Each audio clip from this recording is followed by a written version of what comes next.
오늘 아침 일라디오. 다음에 해야지. 다음에 가야지. 다음에 만나야지. 다음. 이렇게 미뤄둔 일들. 그래서 그립고 아쉽고 더 애탔던 마음들 너무나 많죠. 이번 연휴에는 만날 수 있을 줄 알았는데 또 한 번 다음으로 미뤄야 했고, 또 이번에는 할 수 있을 줄 알았는데 또다시 연기해야만 했던 일들도 참 많네요. 그래도 다들 아시죠? 모두의 안전을 위해서, 그리고 좀 더 빨리 일상을 되찾기 위해서는 지금이 굉장히 중요합니다. 남은 연휴 안전하고 건강하게 보내시길 바랄게요. 2월 13일 토요일 오늘 아침 일라디오 출발하겠습니다. 저는 아나운서 이선영입니다.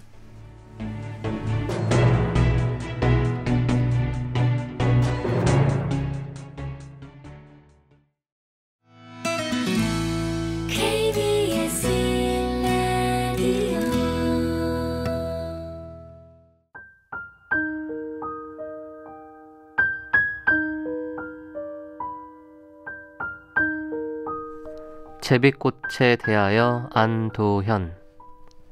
제비꽃을 알아도 봄은 오고 제비꽃을 몰라도 봄은 간다. 제비꽃에 대해 알기 위해서 따로 책을 뒤적여 공부할 필요는 없지. 연인과 들길을 걸을 때 잊지 않는다면 발견할 수 있을 거야. 그래, 허리를 낮출 줄 아는 사람에게만 보이는 거야. 자줏빛이지. 자줏빛을 톡 한번 건드려봐. 흔들리지? 그건 관심이 있다는 뜻이야. 사랑이란 그런 거야. 사랑이란 그런 거야. 봄은 제비꽃을 모르는 사람을 기억하지 않지만 제비꽃을 아는 사람 앞으로는 그냥 가는 법이 없단다. 그 사람 앞에는 제비꽃 한 포기를 피워두고 가거든. 참 이상하지? 해마다 잊지 않고 피워두고 가거든.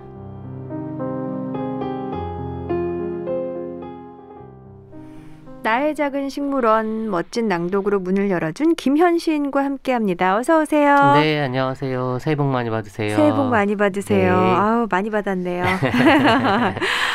방금 들려주셨던 시, 네, 제비꽃에 대하여라고 하셨죠? 네, 맞습니다. 안도현 시인의 시인데요. 안도현 시인 워낙 유명한 분이시죠? 연탄재 함부로 발로 차지 마라. 너는 누군가에게 한 번이라도 뜨거운 사람이었느냐. 맞습니다. 괜찮아요? 네. 이게 제목이 연탄이었나요? 네, 연탄이라고 생각하시는 분들이 꽤 많아요. 연탄을 소재로 해서 그런 것 같은데요. 네. 원래 시 제목은 너에게 묻는다라는 시입니다. 짧지만 아주 강렬한 여운을 남기는 작품이에요. 그쵸. 딱 그냥 세 줄인데 독자들의 마음에 그냥 그 자체가 그냥 마음에 확 박혔잖아요. 그렇죠? 네, 맞습니다.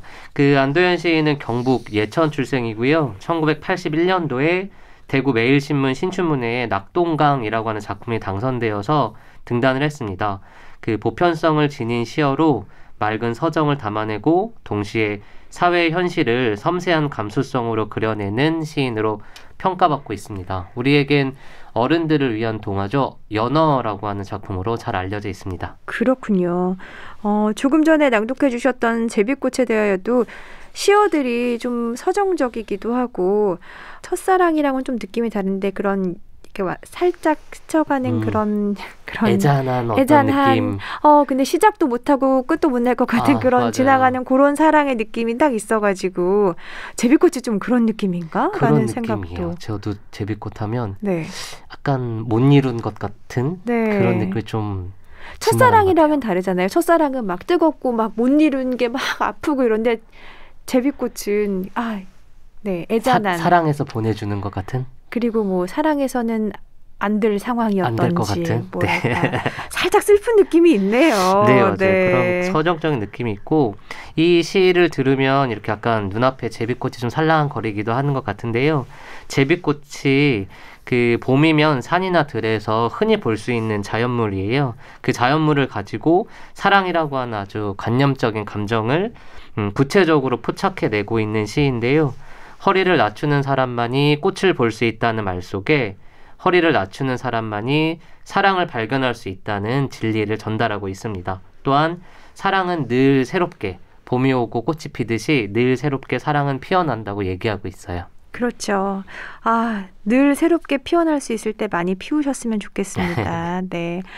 아, 정말 제비꽃을 저도 들으면서 그게 약간 보랏빛 꽃이었는데 라는 마음에 들어서 지금 또 검색을 해봤어요. 네. 역시 좀 따뜻한 볕이 드는 그런 잔디에 이렇게 여리여리한 제비꽃이 피어났다.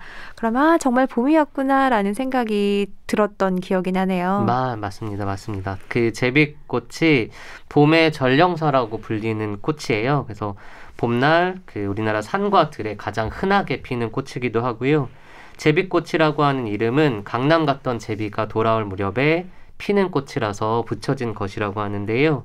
양지 혹은 반음지에 물빠짐이 좋은 곳에서 잘 자라는 꽃이고요. 키는 한 10에서 15cm로 작은 편이고 뿌리에서 긴 잎자루가 있는 잎이 모여서 나고 그 잎 사이에서 긴 꽃줄기가 나오면서 그 끝에 꽃이 달립니다.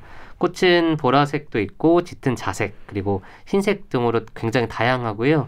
열매는 6월에서 7월경에 타원형으로 달립니다. 근데 이 제비꽃도 종류가 많다면서요? 역시 꽃을 좀 아시는 우리 선영 디제이님이시고 그 대표적인 거 몇 가지만 들어보면 그 세모난 달걀형 꽃잎에 짙은 보라색 줄무늬가 있는 외제비꽃이 있고 그리고 잎에 알록달록한 줄무늬가 있는 알록제비꽃, 잎새 모양이 단풍잎과 비슷한 단풍제비꽃, 잎사귀 모양이 가늘게 갈라진 남산제비꽃, 원줄기가 없고 전체에 털이 난 잔털제비꽃, 흰꽃 아래쪽 꽃잎에 자주색 줄무늬가 선명한 콩제비꽃, 노란색으로 피는 노랑제비꽃.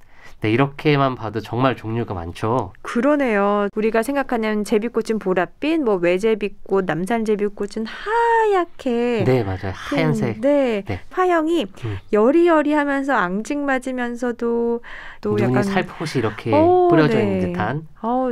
참 절 닮았다고 하고 싶은데 안 닮았네요. 닮았다고 해드리겠습니다. 네, 미안합니다. 네, 닮고 싶다 정도로 하겠습니다. 근데 그 이름이 참 다양하잖아요. 알록제비꽃, 단풍, 잔털제비꽃. 글쎄요, 그 제비꽃 자체는 참 여리여리하고 예쁜데 앞에 붙은 이름들이 좀 느낌을 확 다르게 하는 것 같아요. 그쵸? 굉장히 이색적인데 좀 글쎄요, 좀 이야기들이 많이 있을 것 같아요. 이 제비꽃에 대한 내용이. 네, 그 나폴레옹 잘 아실 텐데요. 그 나폴레옹이 제비꽃을 무척 좋아했다고 합니다.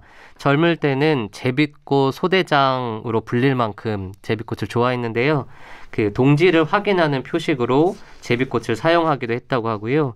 엘바섬에 유배되었을 때에도 제비꽃이 필 무렵 다시 돌아가겠다라고 말을 남긴 것으로 알려져 있습니다. 제비꽃 소대장 그랬군요. 그리스 신화에도 제비꽃이 나온다고 알고 있는데요. 네, 그 아티스라고 하는 양치기 소년이 아름다운 소녀 이하를 사랑했는데요.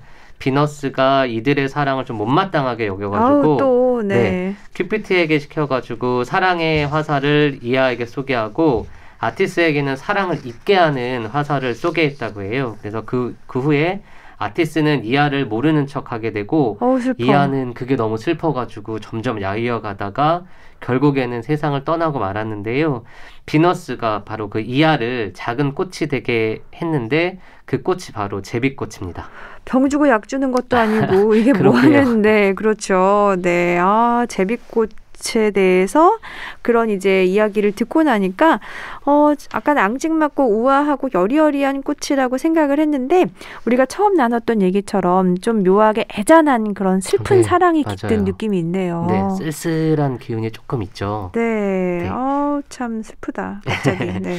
오늘이 설 연휴 마지막 날인데 쓸쓸한 느낌을 이렇게 들면 안 될 것 같고 뭔가 좀 활기차게 봄의 기운을 느낄 수 있는 제가 시를 한 편 더 읽어드리도록 하겠습니다.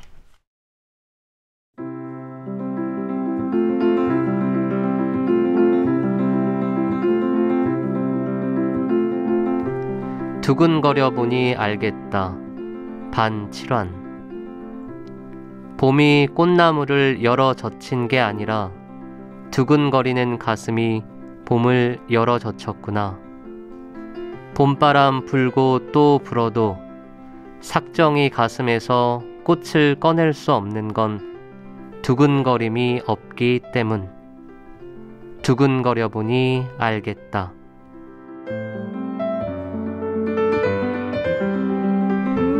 두근거린다라는 표현, 제가 요즘에 저녁에 드라마를 보면서 어머 두근거려 이런 얘기를 좀 많이 했던 것 같은데 그렇군요.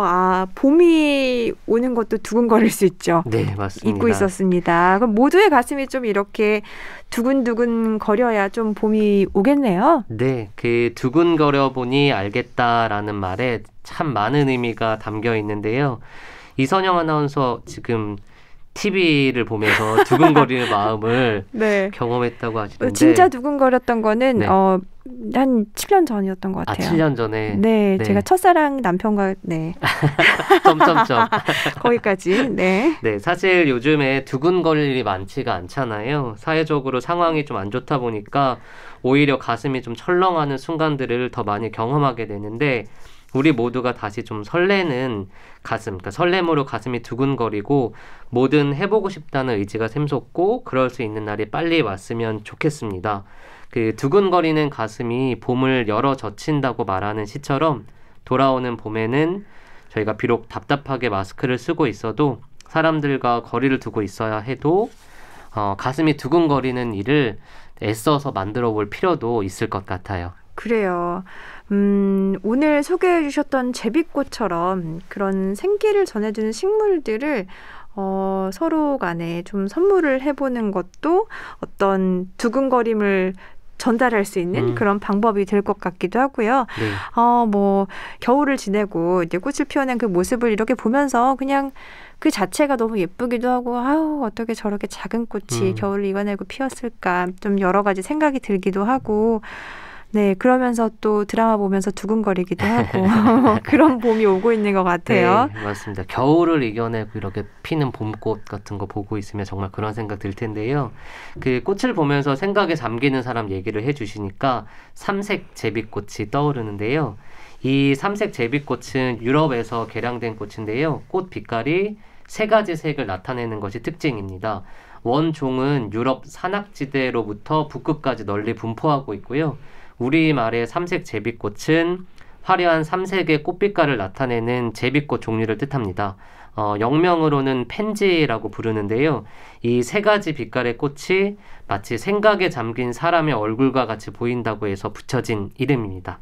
즉 펜지의 이름은 프랑스어 팡세, 그러니까 명상을 뜻하는 팡세에서 유래한 것입니다. 네, 펜지라고 하니까 훨씬 익숙해요. 그 길가에 화단에 이렇게 심어져 있는 꽃들이잖아요.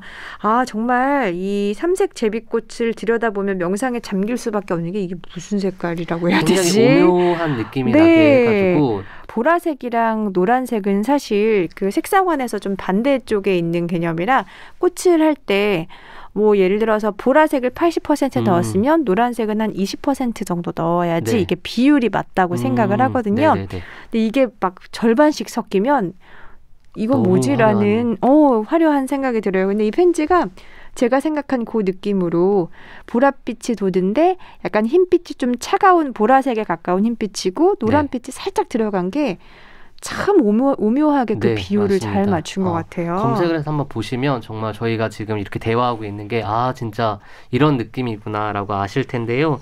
그 꽃이랑 명상 얘기를 좀 더 하자면 요즘 화훼 농가가 많이 어려운데요. 그 화훼 농가도 돕고 복잡한 마음도 정리할 수 있는 방법이 바로 직접 꽃을 만지고 다듬고 그렇죠. 꽃꽂이를 한번 해보는 겁니다. 이렇게 손을 움직여서 단순한 과정을 반복하다 보면 그 순간에 좀 집중하게 되고 잡념도 사라지게 되는 것 같아요. 네, 저도 꼭 추천드리고 싶은 게 꽃시장에 가면 물론 마스크 잘 쓰고 가시면요.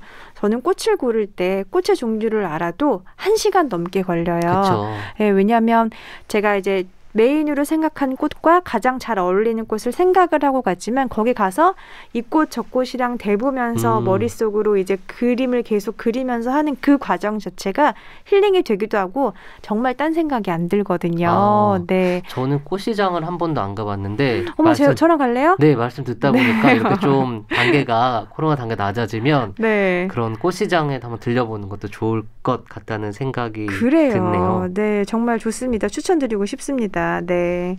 그럼 어쨌든 이렇게 내 마음에 드는 꽃을 고르고 공간에 맞게 좀 꽂고 이러면서 생각을 전환하는 거는 참 좋은 방법이란 생각이 들어요. 다시 생각해도. 네, 맞습니다. 그 말씀하신 그런 과정들이 사실은 글을 쓸 때도 좀 비슷하거든요. 그러니까 펜하고 나 혹은 키보드하고 나가 뭔가 좀 합쳐지기도 하고 그걸로 생각이 정리되기도 하는데 오늘 제비꽃 얘기를 하고 있는데요. 아이러니하게도 제비꽃의 꽃말이 나를 생각해 주세요입니다.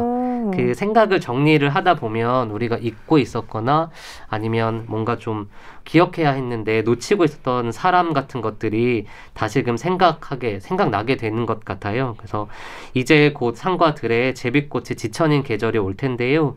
그 전에 그 소담한 제비꽃과 제비꽃의 꽃말을 가슴에 담고 좀 따뜻하고 깊은 사색에 빠져보시는 것도 좋을 것 같습니다. 네, 명절 연휴가 마무리돼가고 있는 지금 좀 두근거리는 가슴으로 봄을 기다리면서 따뜻하고 깊은 사색에 빠져보시는 것도 좋겠네요.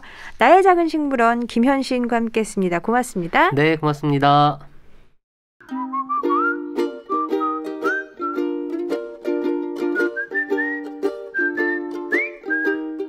오늘 아침 일라디오 이선영 아나운서의 진행으로 듣고 계십니다.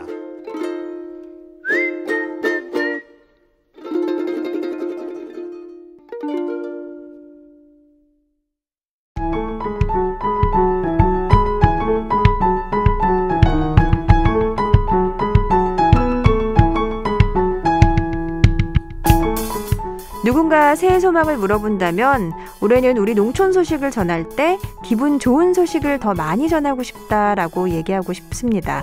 우리가 매일 먹는 음식들, 이 행복한 농민들이 즐거운 마음과 또 넘치는 정성으로 길러주신다면 그보다 더 좋은 일이 어디 있겠어요? 농촌과 도시가 함께 웃고 또 농민과 도시 소비자가 행복한 삶을 함께 이어가려면 우리의 농촌, 또 우리 농민, 탄탄한 경쟁력을 갖춰 나가야겠죠. 그 경쟁력을 갖추는데 아주 중요한 역할을 하는 분들, 바로 보다 나은 새 품종을 연구하는 육종 전문가들입니다. 어제도 만나 뵀죠. 오늘도 저희가 육종 전문가 세 분을 모시고 의미 있는 이야기 함께 나눠보겠습니다. 또 뵈서 반갑습니다. 네, 반갑습니다. 안녕하세요. 예. 자, 다시 한 분씩 소개를 해드릴게요. 우리 국화가 세상에서 제일 예쁘다라고 자신 있게 말하시는 분입니다. 국립원예특작과학원에서 우리 국화를 연구하는 국화 박사님 정재하 연구사님 어서 오세요. 안녕하세요. 정재하입니다. 네, 잘 쉬셨어요? 네. 네. 우리 쌀이 또 제일 건강하고 맛있는 밥이 된다. 이런 자부심으로 연구하는 분이시죠. 국립식량과학원에서 우리의 별을 연구하시는 쌀 박사님, 현웅조 연구사님. 네, 안녕하세요. 예, 안녕하세요. 현웅조입니다. 네. 자, 가장 향긋하고 맛있는 포도는 내 손으로 만들겠다. 자부심이 또 대단하시죠. 국립원예특작과학원에서 우리의 포도를 연구하시는 포도 박사님, 허윤영 연구사님 어서 오세요. 네, 반갑습니다. 허윤영입니다. 네, 세 분 어제 이어서 오늘도 함께해 주셔서 고맙습니다. 예, 초청해 주셔서 고맙습니다. 감사합니다. 네, 어제 저희가 못다한 이야기 이어서 이어갈 이야기들을 궁금해하시는 분들이 많으셨어요. 오늘 듣는 분들을 위해서 육종이 어떤 연구 과정인지 오늘 또 다시 한번 소개를 해주실까요? 오늘은 허 연구사님께서. 네, 육종은 기존의 성질을 유전적으로 개선해서 좀 더 나은 품종을 만드는 기술이라고 말씀드릴 수 있습니다. 네, 이 육종에서 가장 중요한 게 뭘까? 좀 연구하시는 분들에 따라서 또 작목에 따라서 이 부분들이 좀 달라질 수 있을 것 같아요. 어떤 점을 좀 가장 중요하게 생각하시나요? 예, 아무래도 뭐 쌀 같은 경우에는 그 밥맛이겠죠. 예, 그래서 소비자분들에게서는 이제 밥맛, 또 품질, 그리고 농업인 분들에게는 아무래도 이제 농촌이 많이 고령화 되셨기 때문에 이제 좀 편안하게 이제 재배하시면서 어느 정도 수량성과 소득이 이제 나오는 그런 이제 그 특성들이 중요하다라고 생각합니다. 네. 네, 국화는 소비자 입장에서는 예쁘면서 오래 볼 수 있고, 그리고 잎이 손상가지 않은 상태에서 튼튼하고, 또 가격은 살 수 있을 정도의 가격이 되고, 그리고 생산하시는 분들은 재배가 간편하고 그리고 높은 가격을 받을 수 있는 그런 것들이 좋은 국화입니다. 듣기만 해도 쉽진 않네요. 네, 포도는요? 포도 같은 경우도 역시 과실 품질이 가장 중요하고요. 이제 소비자들이 선호하는 과실 품질을 가지고 있는 품종을 만드는 것이 이제 가장 높은 가격을 받을 수 있기 때문에 중요하고, 재배하시는 분들 입장에서는 재배가 편해서 노동력을 절감할 수 있고 또 생산비가 절감되는 그런 품종들을 선호하고 계십니다. 네, 참 생각하실 게 많으실 것 같아요. 여러 부분을. 저희가 새농키라고 해서 세상의 모든 농수산물 퀴즈라고 하는 코너가 있는데요. 뭐 예를 들어서 정답이 딸기다라고 생각하면은 딸기에 대한 여러 가지 정보, 그리고 어떻게 먹을 수 있는지, 그리고 새로 개발된 우리 품종에 대한 이야기도 간근 전해드리고 있어요. 저 이제 그때마다 드는 생각이 품종 이름이 워낙 다양하기도 하고 특이하기도 하고 그렇더라고요. 저희가 어제 방송을 할 때도 쌀은 알찬미는 제가 좀 이해가 가는데 해들은 또 무슨 뜻인가 뭐 이런 생각도 들고 포도 이름이 홍주라고 하니까 왠지 사과 이름 같기도 한데 라는 생각이 들기도 했고 스텔라는 뭐 따님 이름이 스텔라인가요?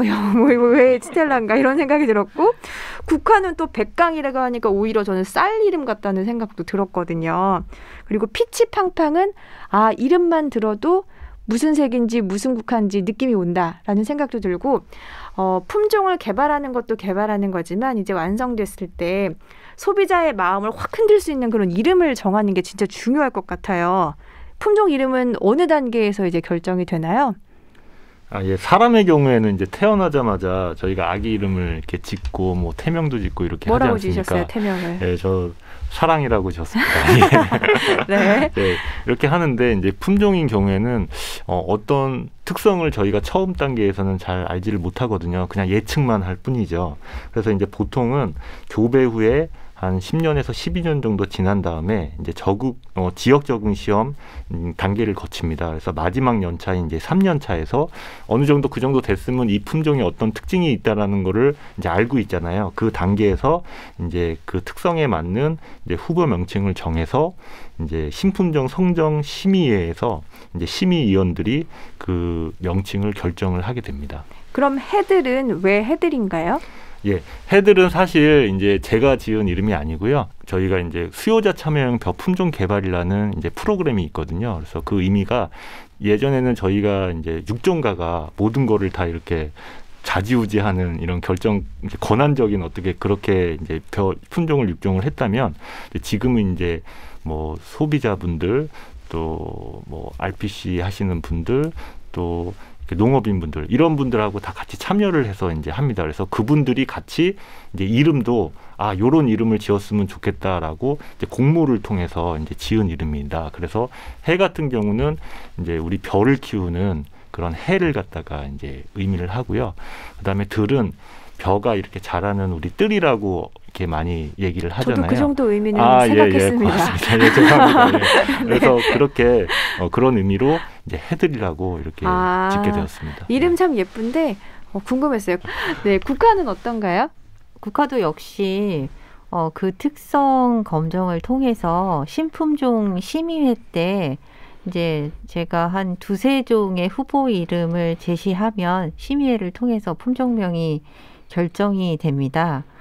근데 앞서 말씀드린 품종들은 제가 후보로 만든 이름 중에서 결정된 거고요. 그래요? 필드 그린이랑 피치팡팡? 네네. 오, 예뻐요. 그것들은 대부분 색깔이랑 모양을 보통 나타내는데 다른 과수나 벼에 비해서 꽃은 품종의 수가 많습니다. 그래서 품종의 수가 많다 보니 농민이나 소비자들이 그 이름을 일일이 기억하지 못하는 경우가 많아서 좀 직관적으로 알 수 있게. 네, 저희가 팡팡이라고 붙이는 것들은 대부분 퐁퐁처럼? 동그란 모양의 네. 꽃이고요.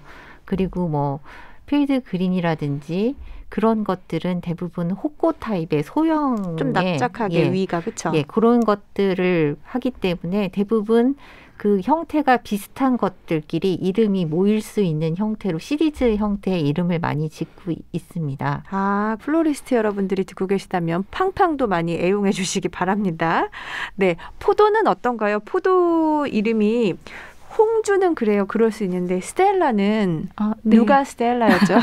네, 스텔라는 이제 다 아시는 것처럼 별이라는 뜻을 가지고 있는데요. 네. 이제 스텔라라는 품종 자체가 그 포도 알의 모양이나 향이 좀 독특하기 때문에 우리나라 포도 시장에 좀 별처럼 좀 우뚝 서는 품종이 되달라는 기대를 담아서 그런 이름을 이제 가지게 됐고요. 연구사님이 지으셨어요? 네, 저희 이제 연구실에서 같이. 여러 사람들이 같이 지었습니다. 근데 현재는 저희가 그 농촌진흥청 직원들을 대상으로 설문조사를 통해서 이름을 또 공모하고 짓기도 하고 있습니다. 아, 그렇군요. 그 새로 나온 품종 보면은 뭐 아까 해들처럼 순 우리말로 된 이름도 있지만 꽃 같은 경우는 특히 뭐 조금 뭐 영어나 아니면 뭐 그런 외래어를 막 사용해서 쓰시기도 하는데 그렇게 짓는 것도 이유가 있을 것 같아요. 좀 소비자들이 그래야 더 잘 선택하고 이런 것도 있나요?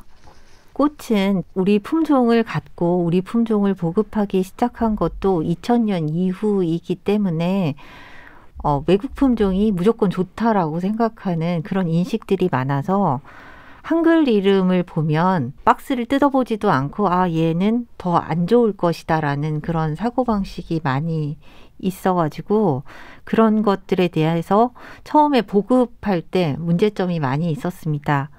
우리가 육성해서 지금 현재 굉장히 주요 품종으로 자리 잡은 품종 중에 1월이라고 하는 품종이 있는데요. 그와 같이 우리가 육성한 품종들 초창기에는 다 한국 이름을 썼었거든요. 근데 1월이라고 하는 품종이 2001년도부터 보급됐음에도 불구하고 지금도 그 품종이 일본 품종으로 알고 계신 분들이 많이 있습니다. 네. 그래서 그런 문제점 때문에 영어 이름으로 짓게 됐고 그런 여러 가지 것을 극복해서 지금 현재 국화 품종 보급률은 30% 이상까지 많이 보급되어 있는 상태입니다. 그렇군요. 좀 어쨌든 이름 같은 경우는 소비자의 취향에 맞춰서 짓는 게 중요할 것 같아요. 네.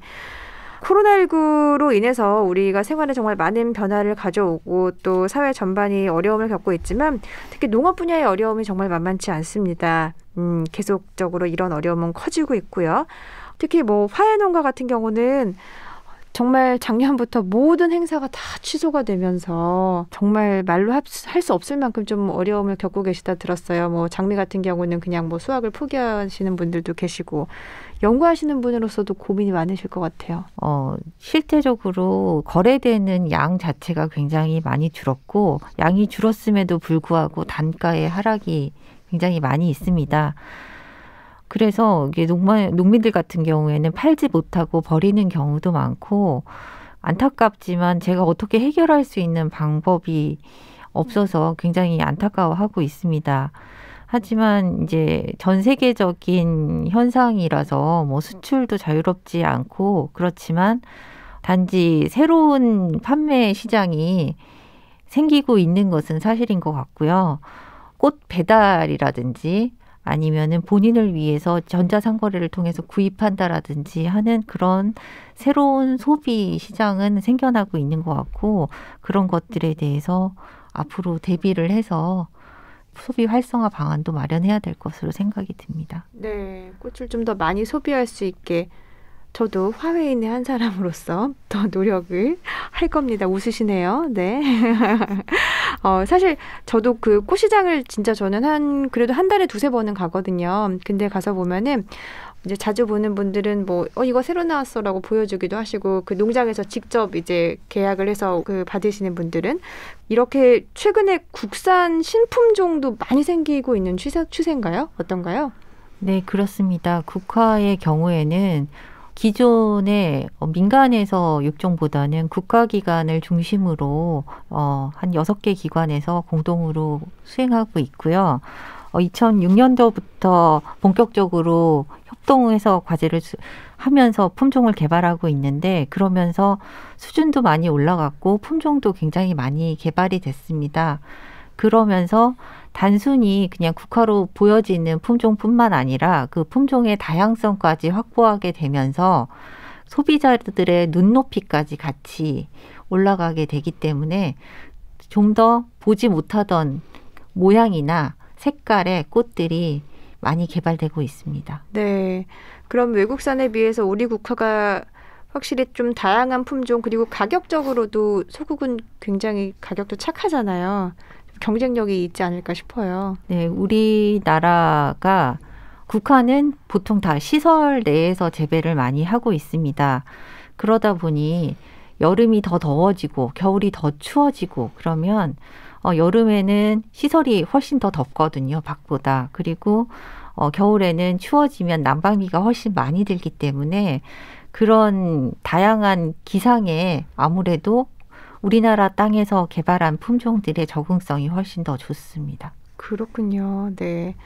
국화를 소비하실 소비자들에게 혹시 뭐 하시고 싶은 말씀 있으세요? 대부분의 많은 사람들이 이제 제가 국화를 선물했을 때 말씀을 어떻게 하시냐면, 나는 절화꽃이 이렇게 오래 갈 줄 몰랐다. 맞아요. 한번 꽂아보니까 다시 살만하다라는 얘기를 많이 하십니다. 국화꽃을 한 다발 사서 꽂아두시면 물만 뭐 이틀에 한 번이라도 갈아주시게 되면 한 달 동안 보실 수 있습니다. 맞아요.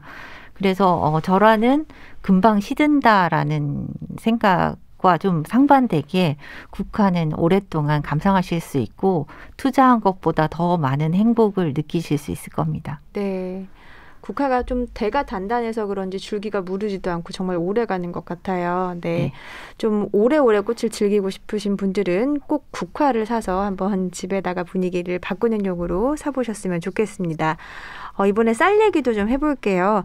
코로나19 이후에 식량 안보의 중요성이 더 높아지면서 우리나라는 지금 쌀을 어느 정도 자급을 할 수 있을지 많이 궁금해들 하시는데요. 자급률이 어느 정도 되죠? 예, 우리나라는 이제 쌀을 제외하고 콩, 밀, 사료용 옥수수 등의 작물은 모두 수입에 의존하고 있습니다. 2019년 기준으로 이제 식량 자급률은 약 45.8% 정도 되고요. 이제 사료를 포함한 곡물 자급률은 이것보다도 더 낮은 21%로 해외 의존도가 매우 높은 그런 상황입니다. 네. 코로나19 이후에 좀 달라진 점들도 있을까요? 예, 최근에 계속되는 이제 코로나 바이러스 상황으로 이제 농업의 식량 공급망에 이제 차질이 많이 전 세계적으로도 발생을 하고 있습니다. 식품의 이제 수요와 공급이 이제 각국의 국경 봉쇄 조치로 인해서 이제 우리나라 같은 경우는 식량 수입에 많이 의존을 하고 있어서 이제 우리 식량 안보의 문제가 굉장히 이제 우려가 되고 있는 상황입니다. 네. 또한 이제 사회적 거리두기 등으로 이제 외식이 줄고 이제 집밥이 이제 많이 늘어나고 있습니다. 그래서 가정 간편식 등의 이제 HMR 그런 소비가 많이 확대가 되고 있고요. 저희 식량과학원에서는 이런 상황을 이제 준비하기 위해서 또 가공용 이제 품종에도 계속해서 연구를 강화하고 있습니다. 예. 네, 저는 빵을 정말 좋아하는데 나이가 들다 보니까 또 이제 밀가루를 먹었을 때 속이 좀 좋지 않은 경우도 있고 뭐 체질 따라 다 다르시겠지만 그래도 최근에 아이가 먹는 쌀빵을 구입해서 같이 먹기 시작했어요. 너무 좋더라고요. 그런데 쌀로 만든 빵을 시중에서 편하게 구하기가 좀 어려워요. 따로 주문을 해서 먹거든요. 가공을 해서 만드는 뭐 쌀 품종 중에 좀 그렇게 베이킹을 하기 쉬운 종류들도 이미 나와 있겠지만 좀 더 많이 연구해 주셨으면 좋겠어요. 예, 뭐 그 수학 후 또 이제 이용 분야가 또 있습니다. 그래서 이제 품종을 저희는 이제 개발을 하는 연구를 주로 하고 있지만 또 그런 품종들을 또 어떻게 활용을 해서 우리 그 가공 업체나 아니면은 또 이렇게 산업체 같은데 연결을 시켜서 지금 말씀하신 것처럼 뭐 쌀빵이 됐던 뭐 떡이 됐던 또 이제 또 쌀로 만든 또 맥주도 있고요. 여러 가지 가공품들이 또 있습니다. 또 쌀맥주도 있어요? 예, 화장품도 또 만들고 그렇습니다. 네, 쌀 화장품이 미백에 좋다 그래서 요즘 또 많이 사용하더라고요. 그래서 여러 가지 그런 이제 쌀을 활용한 그런 가공품에 관련된 연구도 지금 열심히 식량과학원에서 수행을 하고 있기 때문에 조금 더 기다려 보시면 아마 시중에서 손쉽게 만나보실 날이 올 것 같습니다. 그렇군요. 쌀이 그 소비가 좀 줄어들고 있다고 해도 어떻게 보면 좀 다양한 가치를 소비자들이 좀 누릴 수 있도록 좀 다양하게 변신을 하는 건 정말 좋은 변화인 것 같습니다. 그렇지만 그럼에도 불구하고 쌀 농사 짓는 분들이 갈수록 힘들어진다는 말씀을 많이 하시는데 제도적으로 좀 이런 부분이 보완됐으면 좋겠다 하는 부분이 있을까요? 예, 그 벼농사의 이제 소득 그 농가 소득 보존이 이제 수량 위주로 이제 지금 이루어지고 있습니다. 이제 제도적으로 이제 수량 중심이 아닌 이제 품질로 저희가 지금 이제 시대가 많이 변했잖아요. 그래서 이제 이런 품질에 따른 가격 보장을 이렇게 유도하는 그런 정책들이 이루어진다면은 아마 쌀 프리미엄 시장이 많이 활성화되고 또 그에 따라 아까 전에 어제 말씀드린 것처럼 이렇게 프리미엄 쌀들을 원하시는 소비자분들이 굉장히 많거든요. 그래서 그런 쌀 소비 증가가 농가 소득으로 이어질 것이라고 이렇게 생각을 하고 있습니다. 네. 과수 쪽은 어떤지도 궁금한데요. 코로나 때문에 아무래도 소비가 줄다 보니까 과수 농가도 좀 어려움을 많이 받으셨을 것 같아요. 네, 과수 농가도 코로나19로 영향을 많이 받았는데요. 학교 급식용으로 사용되던 과실 소비가 굉장히 많이 줄었고요. 또 사람이 많이 모이는 행사가 취소되면서 역시 과실 소비가 많이 줄었습니다. 네, 그리고 저희 방송에서 여러 번 다뤘는데 이주 노동자분들이 그 노동력이 많이 이제 급감되면서 실제 일손 부족으로 인한 어려움이 많다라는 얘기를 저희가 여러 번 전해드렸어요. 노동력이 좀 덜 들어가는 품종을 만드셔야 될 것 같기도 하고요. 현장에서는 어떤 이야기들이 있나요? 포도 재배할 때는 특정 시기에 많은 노동력이 투입되어야 하는 작업들이 좀 있는데요. 이제 말씀하신 것처럼 코로나19로 일손이 부족해지면서 포도 재배 농가들이 굉장히 힘겨운 한 해를 보냈습니다. 이제 또 노동력이 덜 들어가는 품종에 대한 요구도 높아졌고요. 그래서 포도 송이 모양을 만드는 작업을 알속기 작업이라고 하는데요. 거기에 굉장히 많은 노동력이 들어갑니다. 그래서 그 알속기 작업을 하지 않아도 되는 형태의 포도 품종을 좀 만들어 달라는 요구들이 굉장히 많습니다. 그렇군요. 요즘 우리가 먹는 과일들이 다 달잖아요. 저는 이제 양가 어머님께서 취향이 다르신데 한쪽 어머님은 크고 달고 흠이 없는 거를 선호하시고 또 한쪽 어머님은 또 못생길수록 농약 같은 게 뭐 덜 들어갔고 새콤하고 이럴수록 더 이제 뭐 밀도가 더 좋고 뭐 이렇게 생각을 하세요. 그 양쪽의 취향을 맞추기가 참 쉽지가 않은데 그래도 뭐 대체적으로 단 걸 좋아하잖아요. 과일의 평균 당도가 많이 올라갔죠, 예전보다. 네, 예전에 비해서 많이 올라갔습니다. 당도가 올라간 것은 이제 당도가 높은 품종의 시장 점유율이 좀 높아진 이유도 있고요. 또 당도를 높이는 재배 기술이 개발된 결과이기도 합니다. 그렇군요. 당도를 올리는 거는 그럼 뭐 품종을 연구하는 과정에서 그렇게 단 것끼리 교배를 하는 걸까요? 아니면 기를 때 그러진 않겠죠. 뭐 설탕물을 붓는 그런 건 아니겠지만, 네, 어떻게 영향을 더 받나요? 이제 사실 품종과 재배 기술이 50대 50 영향을 미친다고 말씀드릴 수 있는데요. 같은 조건에서 재배했을 때 당도가 더 높은 품종이 있고요. 또 이제 건강한 잎을 유지하기 위해서 이제 비가림 기술을 보급한다든지 아니면 양분을 적절하게 분배하는 재배 기술로도 당도를 충분히 높일 수 있습니다. 네. 예전에 우리가 씨 없는 과일 먹을 때 뭐 유전자 조작을 했네 뭐 이런 얘기 있어서 뭐 더 토종을 먹어야 된다 뭐 건강이 뭐 이런 얘기들이 오해가 정말 많았어요. 육종 전문가로서는 어떻게 생각하시나요? 우리나라에서 생산된 과실 중에서 유전자 조작을 한 과실은 없습니다. 그래서 안심하고 드셔도 되고요. 씨가 없는 포도 유전 자원을 이용하면 그 전통적인 방법으로 교배를 하고 씨가 없는 포도를 만들 수가 있습니다. 그 씨가 없다고 말씀드렸는데 실제로는 씨 흔적이 남아 있고요. 있어요. 네네. 네. 일찍 태화가 되면서 흔적만 남아 이제 씨가 없는 것처럼 보이는 것입니다. 네, 그러니까 유전자 조작을 한 게 아니라 교배 과정에서 그런 뭐랄까 우성이라고 해야 되나 좀 필요한 특성만 남겨서 만드신 거잖아요. 네, 그렇죠? 맞습니다. 네, 안심하고 드셔도 된답니다. 그렇습니다. 우리나라에서 개발된 품종이 좀 국내에서도 탄탄하게 자리 잡고 또 해외에서도 경쟁력을 갖추려면 이제 세 분이 더 네, 애써주셔야 될 것 같은데요. 앞으로 우리나라 육종 연구가 좀 어떤 식으로 자리를 잡아 나가야 할까요? 네, 국내외 소비자 그리고 유통업자, 생산자 등 이제 수요자 요구를 좀 정확하게 파악해서 육종 목표를 설정하고 그 육종 과정에 그 이분들의 의견이 반영될 수 있는 다양한 창구를 마련하는 것이 중요하고요. 사실 그 샤인머스켓이 소비자들의 마음을 얻은 것은 맛있고 간편하게 소비할 수 있고 또 새로운 향이 젊은 분들의 취향과 잘 맞았기 때문이라고 생각합니다. 요즘 소비자들은 SNS로 정보를 얻거나 TV를 시청하다가 새로운 것을 보면 바로 검색해서 주문하시는데요. 그렇기 때문에 택배 주문이 가능한 특성도 같이 이제 가지고 있어야 되고요. 그래서 포도알이 떨어지지 않고 과즙이 새어나오지 않고 또 저장성이 좋아야 되는 그런 모든 특성들이 이제 필요하고요. 이를 위해서는 이제 새로운 품종을 육성하는 것 못지않게 재배 기술이나 또 저장 유통 기술이 고르게 함께 발전하는 것이 매우 중요하다고 생각합니다. 네, 뭐 연구하시는 분들이니까 그 해외 육종 연구 환경이나 제도에도 좀 관심이 많으실 것 같은데요. 어느 나라가 이 분야에서 가장 앞서 있나요? 그 2017년도에 그 한국과학기술기획평가원에 의하면은 이제 미국이 이제 굉장히 앞선 걸로 알려져 있습니다. 그래서 미국 대비 우리나라 종자 개발 기술이 약 75%에서 83% 정도 수준이라고 합니다. 그래서 이는 이제 유용한 유전 자원을 이용하는 기술, 또 식량 자원을 보존을 하고 또 식품 가치, 또 재병해충 저항성 품종 그런 확보 기술 분야에서 약 4.5년에서 4.9년가의 우리나라와 이제 격차가 있다라고 조사된 바가 있습니다. 빨리 저희가 열심히 해서 이 약 4.5년 정도의 격차를 빨리 따라잡아야 될 것 같습니다. 네. 4.5 금방 따라잡을 수 있지 않을까요? 네, 또 근데 또 그분들도 또 열심히 또 앞으로 나가시겠죠. 네, 예. 좀 2배로.